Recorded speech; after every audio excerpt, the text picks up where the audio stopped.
కూటమి ప్రభుత్వం అధికారంలోకి వచ్చినప్పటి నుంచి బీసీలపై జరుగుతున్న దాడులను, వారికి జరుగుతున్న అన్యాయాన్ని నిలదీసేందుకు ఈ నెల 26వ తేదీన బీసీ గళం కార్యక్రమం నిర్వహిస్తున్నట్లు అనంతపురం జిల్లా వైసీపీ అధ్యక్షుడు అనంత వెంకట్రామిరెడ్డి తెలిపారు. అనంతపురం జిల్లా వైసీపీ కార్యాలయం వేదికగా బీసీ గళం కార్యక్రమానికి సంబంధించిన పోస్టర్లు ఆవిష్కరణ కార్యక్రమం జరిగింది.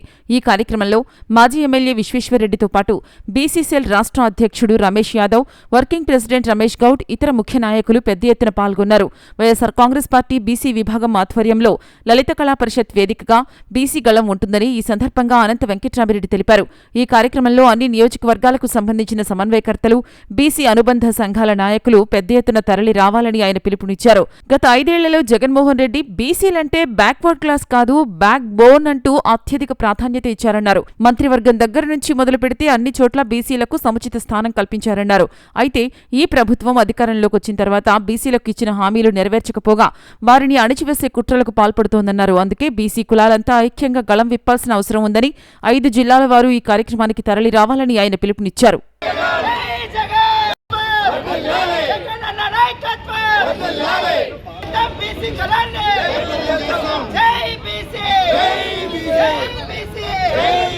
పార్టీ అధికారంలో ఉన్నప్పుడు కేవలం రిజర్వేషన్లకు మాత్రమే పరిమితం కాకుండా వెనుకబడిన కులాలందరినీ కూడా ఐకమత్యంగా, వెనుకబడిన కులాలంటే బ్యాక్వర్డ్ క్యాస్ట్ కాదు, బ్యాక్ బోన్ క్యాస్ట్లు అని చెప్పేసి ఆ రోజు జగన్మోహన్ రెడ్డి గారు బహిరంగంగా చెప్పేదే కాకుండా ఆచరణలో కూడా పెట్టేసి అనేకంగా కూడా మంత్రివర్గ కూర్పు దగ్గర నుంచి వారికి సామాజికంగా అభివృద్ధి చేసే దాంట్లో కానీ అన్ని రకాల కూడా తోడ్పడారు. కానీ ఈరోజు ఈ కూటమి ప్రభుత్వంలో బీసీలలో వచ్చేసి అనగదొక్కే ధోరణిలో కూడా ఈరోజు కూడా పోతా ఉంది. ఒక సంక్షేమ కార్యక్రమాలు ఇచ్చే దాంట్లోనే కాకుండా ఈ రోజు ఏదైనా కానీ బీసీ వారు గలమిప్పితే, వారికి జరిగిన అన్యాయాన్ని గలమిప్పితే చాలు ఈ రోజు వారిపైన కూడా తప్పుడు కేసులు పెట్టి వారిని అనేక రకాల కూడా ఈ రోజు కూడా సతమతమయ్యేటట్లు విమర్శ చేస్తూ ఉంది ఈ ప్రభుత్వం, కూటమి ప్రభుత్వం. ఈ పరిస్థితుల్లో ఐకమత్యంగా కూడా వెనుకబడిన కులాలన్నీ కూడా ఒక చోట చేర్చి ముందుకు పోయేదే కాకుండా వారి హక్కులను పరిరక్షించుకోవడానికి ఒక ప్రణాళిక రూపొందించుకోనికి వైఎస్ఆర్ కాంగ్రెస్ పార్టీ ఆధ్వర్యంలో జోనల్ మీటింగ్ అనేది కూడా జరుగుతోంది. జోనల్ అంటే 5 జిల్లాలకు సంబంధించి కూడా అనంతపురం, సత్యసాయి, కర్నూలు, నంద్యాల, కడప 5 జిల్లాల మీటింగ్ కూడా ఇక్కడ జరుగుతూ ఉంది. ముఖ్యంగా బీసీ రాష్ట్ర వైఎస్ఆర్ కాంగ్రెస్ పార్టీ బీసీ యొక్క రాష్ట్ర అధ్యక్షులు రమేష్ యాదవ్ గారు, అలాగే వర్కింగ్ ప్రెసిడెంట్ రమేష్ గౌడ్ యొక్క ఆధ్వర్యంలో ఈ అనంతపురంలో కూడా జరుగుతుంది. దీనికి అందుకోసమే అందరికీ కూడా నేను మనవి చేస్తున్నాను. ముఖ్యంగా అనంతపురం జిల్లాలో ఉన్న అందరూ కూడా వెనుకబడిన కులాల వారు, నాయకులు, కార్యకర్తలు పెద్ద ఎత్తున రేపు 26వ తేదీ లలిత కళా పరిషత్తులో 10 గంటలకు జరిగే ఈ సమావేశానికి ప్రతి ఒక్కరు కూడా వచ్చి ఆ సమీక్షలో కూడా పాల్గొని వారి యొక్క విలువైన సూచనలు కూడా ఇవ్వాలని చెప్పేసి కూడా వైఎస్ఆర్ కాంగ్రెస్ పార్టీ తరఫున మేము అభ్యర్థిస్తున్నాం. మరీ ముఖ్యంగా సమన్వయకర్తలు, ఈ అనంతపురం జిల్లాలో పార్టీ యొక్క సమన్వయకర్తలు, అసెంబ్లీ సమన్వయకర్తలు అందరినీ కూడా దీంట్లో కూడా దాన్ని జయప్రదం చేసే దాంట్లో పెద్ద ఎత్తున కూడా శ్రద్ధ వహించాలని చెప్పేసి వారందరినీ కూడా నేను మనవి చేస్తున్నాను. ఈ నెల 26వ తేదీ నుండి రాష్ట్ర వ్యాప్తంగా కూడా బీసీ సదస్సులు జరపాలని నిర్ణయించడం జరిగింది. ఈ సదస్సుల్లోనే ఒక పోరాట కార్యక్రమాన్ని కూడా భవిష్యత్తులో చేయడానికి రూపొందించుకోవడం అనేటువంటి దాంతో ముందుకు పోతా ఉన్నారు. ముఖ్యంగా జగన్మోహన్ రెడ్డి గారు తాను అధికారంలో ఉన్నప్పుడు బ్యాక్వర్డ్ క్లాసెస్కి రిజర్వేషన్ల కాకుండానే ఇంకా అధికంగా జిల్లా పరిషత్ చైర్మన్లుగా, మున్సిపల్ కార్పొరేషన్ చైర్మన్లుగా అన్ని హోదాల్లో కూడా నియమించడం జరిగింది. జగన్ గారు ఉన్నప్పుడు నిజంగా బీసీలో 100ల మంది నాయకులు తయారైనారు. అనేక కార్పొరేషన్లకు బీసీలకు ఏర్పాటు చేసి ప్రత్యేకంగా అభివృద్ధి చేయడం జరిగింది. ఆ విధంగా రాజకీయాల్లో ఒక గొప్ప స్థానాన్ని జగన్మోహన్ రెడ్డి గారు కల్పించినాడు. అవే కాకుండా అధికారంలోకి వచ్చే మంది ఇచ్చినటువంటి తెలుగుదేశం పార్టీ ఇచ్చిన హామీలను నెరవేర్చాలని చెప్పి, ముఖ్యంగా సూపర్ 6 హామీలను సంపూర్ణంగా నెరవేర్చమని అడిగే హక్కు ప్రజలకు ఉంది. ఈ విషయంలో బీసీ సెల్ తరఫున తీసుకుంటున్నటువంటి కార్యక్రమానికి వైఎస్ఆర్ కాంగ్రెస్ పార్టీ సంపూర్ణమైన మద్దతునిస్తా ఉందని చెప్పి తెలియజేస్తాం. బలం బలగం బీసీ వర్గమే. వైఎస్ఆర్ కాంగ్రెస్ పార్టీ జోన్ 5 సంబంధించి కడప, అనంతపురం, సత్యసాయి జిల్లా, దాంతోపాటు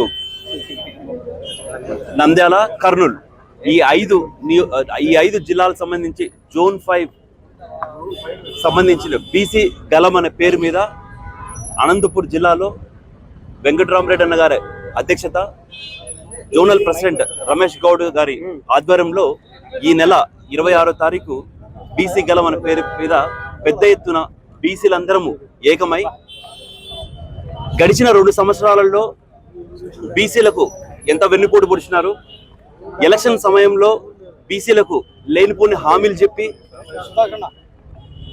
ఎన్నో పథకాలు బీసీలకు ఇస్తామని చెప్పి వెన్నుపోటు పొడిచిన ప్రభుత్వాన్ని నిలదీస్తూ, అదేవిధంగా మా నాయకుడు మా జగన్మోహన్ రెడ్డి గారు 2019 నుంచి 2024 వరకు బీసీ అంటే బ్యాక్వర్డ్ క్యాస్ట్ కాదు, ఒక బ్యాక్ బోన్ క్లాస్ అని చెప్పి బీసీలకు పెద్దపీట ఎంత వేసినారు.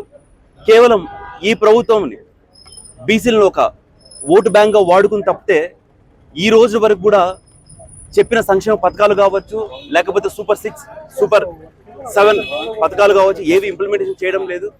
అదేవిధంగా అనంతపురం వేదికగా సూపర్ 6, సూపర్ హిట్ అని ఓ పెద్ద బహిరంగ సభ ఏర్పాటు చేసి చెప్పనివి హామీలన్నీ మేము పూర్తి చేసినాం. దాంట్లో ముఖ్యంగా బీసీలకు పెద్దపీట వేసినాం. చెప్పిన హామీలన్నీ మేము బీసీలకు ఇచ్చినామని చెప్పి అబద్ధాల సభగా అనంతపురం వేదికగా చెప్పడం జరిగింది.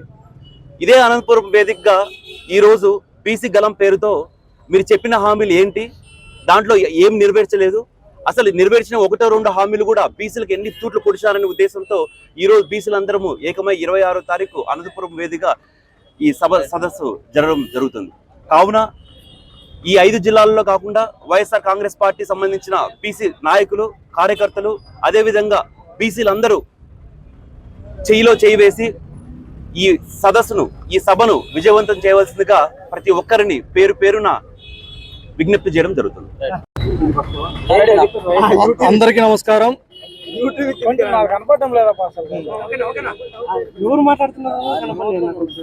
కూటమి ప్రభుత్వం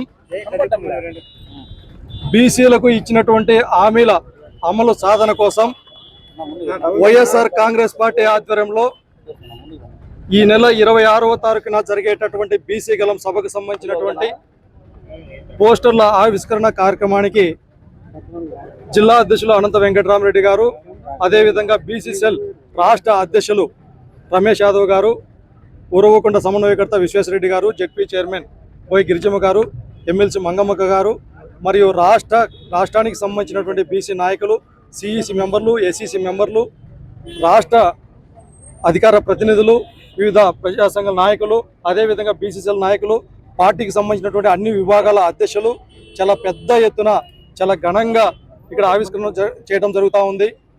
మనకందరికీ తెలిసినటువంటి విషయమే, ప్రతి ఎన్నికల ముందర చంద్రబాబు నాయుడు గారు ఒక్కొక్క ఎన్నికలప్పుడు ఒక్కొక్క విధంగా ఒక స్లోగన్ తీసుకొని, ఒకసారేమో ఇది బీసీల పార్టీ అంటాడు, ఒకసారేమో ఇది బీసీలకు వెన్నుముక అంటాడు, మరొకసారేమో నేను బీసీ పక్షపాతిని అంటాడు. ప్రతి ఎన్నికల ముందర బీసీలను మభ్యపెట్టడం, బీసీలను వాడుకోవటం, అధికారంలోకి వచ్చిన తర్వాత ఈ రాష్ట్రంలో ఉన్నటువంటి బీసీలను నయ వంచనకు గురి చేసేటటువంటి పరిస్థితులు మనకందరికీ తెలుసు, మనం అందరం చూస్తూ ఉన్నాం. గత ఎన్నికల ముందర ఎన్నో హామీలు ఇవ్వటం, అధికారంలోకి వచ్చిన తర్వాత ఈ 2 సంవత్సరాలు అవుతా ఉంది. ఈ 2 సంవత్సరాలుగా చంద్రబాబు నాయుడు గారు మా వెనుకబడిన తరగతులకు ఇచ్చినటువంటి హామీలు ఏమయ్యాయా అని అడిగితే సమాధానం లేదు. ఎంతసేపు ఉన్నా కూడా బీసీలకు సంబంధించినటువంటి అన్ని వర్గాలను ఒక పక్కన అణిచివేసేటటువంటి ధోరణిలో చూస్తూ ఉన్నాం.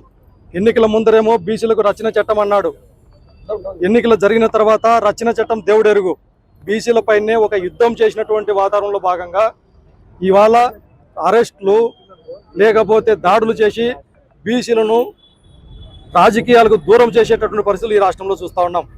మరొక పక్క బీసీ, ఎస్సీ, ఎస్టీ, మైనార్టీ వర్గాలకు 50 సంవత్సరాలకే పెన్షన్ అన్నాడు. ఏదయ్యా చంద్రబాబు గారు ఒక పెన్షన్ అన్న ఇచ్చారా అని అడుగుతా ఉన్నాం. మరొక పక్కన పార్లమెంటులో తమ ఎంపీలతో బీసీలకు చట్టసభల్లో రిజర్వేషన్ల అంశం కోసం గెరిల్లా లాంటి పోరాటాలు చేస్తామని చెప్పి నమ్మబలిగాడు. ఇవాళ ఈ 2 సంవత్సరాల కాలంలో దాదాపు 5 సార్లుగా పార్లమెంటు సమావేశాలు జరిగితే ఒక్కరంటే ఒక్క ఎంపీ కూడా బీసీలకు సంబంధించినటువంటి చట్టసభలో రిజర్వేషన్ల కోసం ఒక్క ఎంపీ కూడా మాట్లాడాల.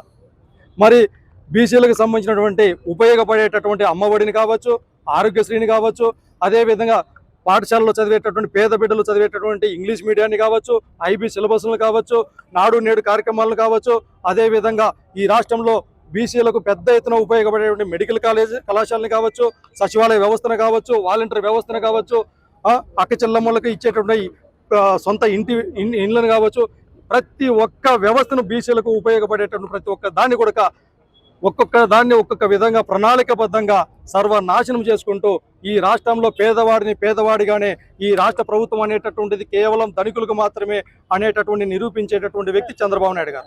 ఈ సందర్భంగా మేము ఒకటే అడుగుతున్నాం, మా నాయకుడు జగన్మోహన్ రెడ్డి గారు ముఖ్యమంత్రిగా ఉన్నప్పుడు ఈ రాష్ట్రంలో ఈ దేశ చరిత్రలో ఎక్కడ లేనటువంటి విధంగా బీసీలకు అగ్రతాంబూలం వేసి రాజకీయంగా పరంగా కావచ్చు, విద్యా పరంగా కావచ్చు, వైద్య పరంగా కావచ్చు, అన్ని రంగాలలో కూడా పెద్దపీట గారైతే బీసీలను కేవలం పేపర్లకో టీవీలకో వాడుకొని బీసీలను నయవంచన చేసినటువంటి చరిత్ర చంద్రబాబు నాయుడు గారిది. అందుకే ఈ సందర్భంగా ఈ రాష్ట్ర ప్రజానికానికి కూడా విజ్ఞప్తి చేస్తా ఉన్నాం, అందరం కలిసి మరొకసారి జగన్మోహన్ రెడ్డి గారిని ముఖ్యమంత్రిని చేసుకుంటేనే ఈ రాష్ట్రంలో ఉన్నటువంటి పేదవాడి అభివృద్ధి సాధ్యమవుతుంది. మనకంటూ